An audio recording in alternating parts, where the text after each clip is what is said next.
De Marc Aurèle, Pensée pour moi-même, livre 5e, paragraphe 21. Révère ce qu'il y a de plus éminent dans le monde. C'est ce qui tire parti de tout et qui veille à tout. De même, révère ce qu'il y a en toi de plus éminent, et ceci est de la même famille que cela. En effet, c'est ceci qui utilise en toi tout le reste et gouverne ta vie. 22. Ce qui n'est pas nuisible à la cité ne nuit pas non plus aux citoyens.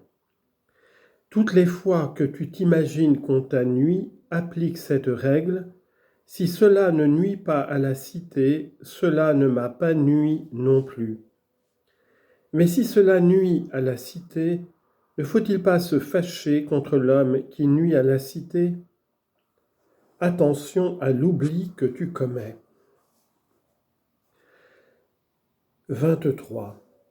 Considère fréquemment la rapidité avec laquelle les êtres et les événements passent et disparaissent. La substance est comme un fleuve en perpétuel écoulement. Les forces en perpétuel changement, les causes en train de se modifier de mille manières, et presque rien n'est stable. Et tout proche, voici l'abîme infini du passé et du futur où tout s'évanouit. Comment ne serait-il pas fou l'homme qui en ce milieu s'enfle ou se crispe ou se lamente comme si quelque chose lui avait causé un trouble pendant une durée appréciable et même considérable ? 24. Pense à l'ensemble de la substance dont tu participes pour une très petite part. À l'ensemble de la durée dont un intervalle bref et infinitésimal t'a été assigné, et à la destinée où tu tiens une place combien petite. 25. Quelqu'un commet-il une faute à mon endroit ? C'est son affaire. Il a son tempérament propre, son activité propre. Pour moi, j'ai en ce moment ce que la nature universelle veut que j'aie en ce moment, et je fais ce que ma nature veut que je fasse en ce moment.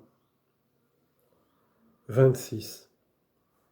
Que la partie directrice et maîtresse de ton âme demeure indifférente au mouvement qui se fait, doux ou violent dans la chair, qu'elle ne s'y mêle pas, mais qu'elle se circonscrive elle-même et qu'elle maintienne ses passions bornées aux membres.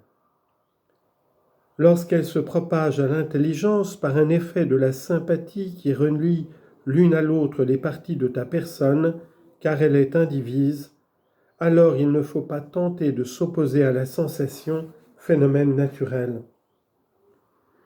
Mais quant à l'opinion que ce serait un bien ou un mal, que la partie directrice ne l'ajoute pas d'elle-même. 27. Vivre avec les dieux.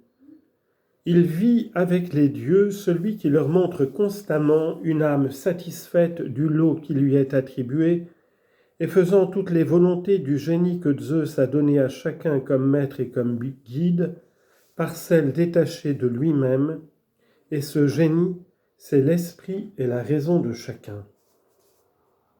28. Te fâches-tu contre l'homme qui pue le bouc ?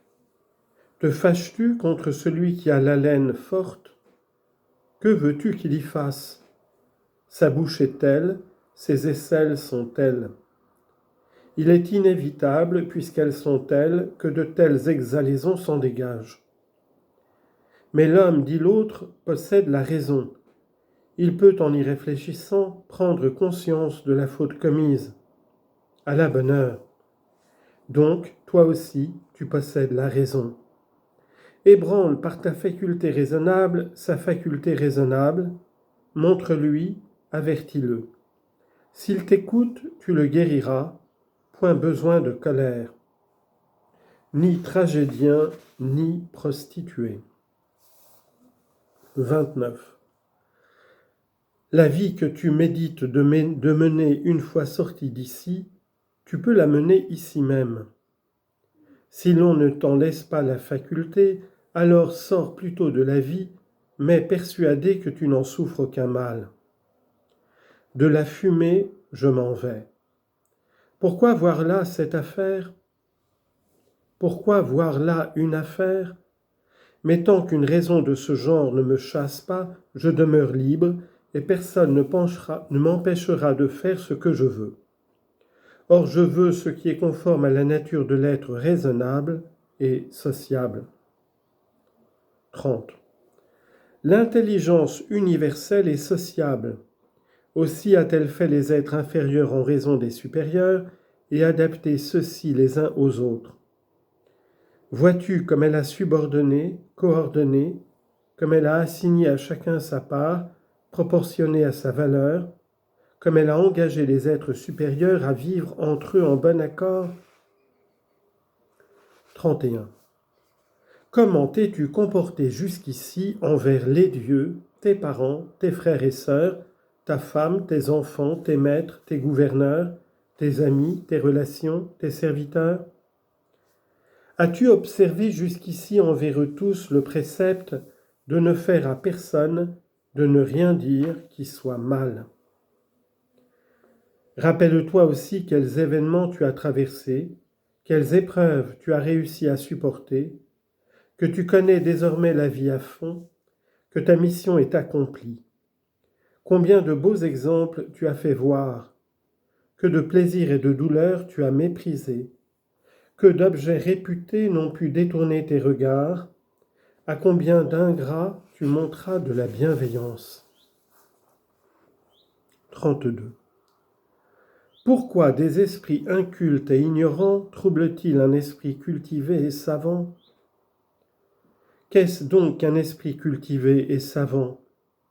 Celui qui connaît le commencement et la fin, et la raison qui se répand par toute la substance, et qui de toute éternité administre le tout suivant des périodes déterminées. 33. Dans un instant, tu ne seras plus que cendre ou squelette, et un nom, ou plus même un nom. Le nom, un vain bruit, un écho. Ce dont on fait tant de cas dans la vie, c'est du vide, pourriture, mesquinerie, chien qui s'entremordent, gamin querelleur, qui rit et pleure sans transition. Quant à la bonne foi, à la pudeur, à la justice, à la sincérité, envolés vers l'Olympe de la terre aux larges voies. Qu'est-ce donc qui te retient encore ici-bas? Les objets sensibles sont changeants, inconsistants, et les sens émoussés prompts à recevoir de fausses impressions. Quant au souffle lui-même, ce n'est que vapeur qui s'exhale du sang. Et la renommée parmi ces gens-là, du vide.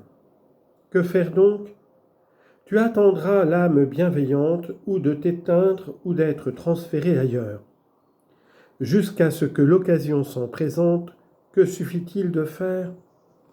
Quoi d'autre que de vénérer et de bénir les dieux, de faire du bien aux hommes, de les supporter et de s'abstenir? Mais tout ce qui existe dans le domaine du corps et du souffle, souviens-toi que ce n'est ni à toi, ni dépendant de toi. 34. Tu peux donner toujours à ta vie un bon cours, puisque tu peux suivre le bon chemin, puisque tu peux le suivre pour opiner et pour agir. Voici deux facultés communes à l'âme de Dieu et à celle de l'homme, comme de tout être raisonnable, de n'être entravé par rien d'autre, de faire consister son bien dans des dispositions et une conduite conforme à la justice, et borner là son désir. 35. S'il n'y a pas là un vice qui me soit personnel, ni l'effet d'un vice qui me soit personnel, et si la communauté n'en souffre pas, pourquoi m'en inquiéter? Et de quoi la communauté pourrait-elle souffrir? 36. Ne te laisse pas entraîner en bloc par ton imagination.